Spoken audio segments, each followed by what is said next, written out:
inside the hospital. May nagpanggap na nurse na kukuhanan daw ng dugo. So, syempre yung tita ko kasi first time ma-hospital through a cesarean operation. So, during that time, wala siya sa tamang katinuan, wala siya sa tamang pag-iisip. So, she trusted since sinabi naka-uniform. Kasi, I think this one is really a planado talaga. Kasi naka-scrub suit and everything was planned. So, with the time, with the date, na alam nila kung paano lalabas, kung anong araw lalabas, kung anong oras lalabas. So, it was already a plan. So, siyempre, nung sinabi nung yung nagpanggap na nurse na kukuhanan daw ng dugo, binigay yung bata without any objections dun sa nurse na nagpanggap na yon. It's just that there's really some lapses, pero I think that the police department and the hospital is working together to really resolve this case. So we're hoping into our family, yung sa post ko po, there's nothing wrong with that one. We just want to be really wanted to help kung ano yung po yung pwede naming magamit na platform, social media man yan, para mas mapabilis na mahanap po yung pinsan namin.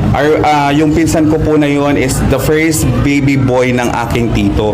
So imagine po, from the second child for more than 12 years down to now, that they dream about this one. So nagpalaygik na po din sila kasi akala nila they're already complete with that baby boy. But unfortunately, these things happen. So ayun po, hoping po sana with the help of the police department and the hospital and all the witness that they have right now is ma-recover po namin yung bata. Kahit yun na lang po yung early gift nyo sa family namin kasi yun po talaga yung kukumpleto po ng family namin. And for 4 days old po, wala pong kalaban-laban yung bata na yun. Wala pong alam yung bata na yun. So, I am very thankful po dun sa mga nag-share ng post, naging viral, kaya po naging ganito din po yung attentions na nakukuha namin. Maraming salamat po. And all of the kindness, we're very grateful for that po. And ayun po, maraming salamat din po sa mga na-reach out sa amin with this situation. Thank you po. Sir, personally po, kung mensahe ko rin sa ating salarin sa kalong sa salarin din naman po.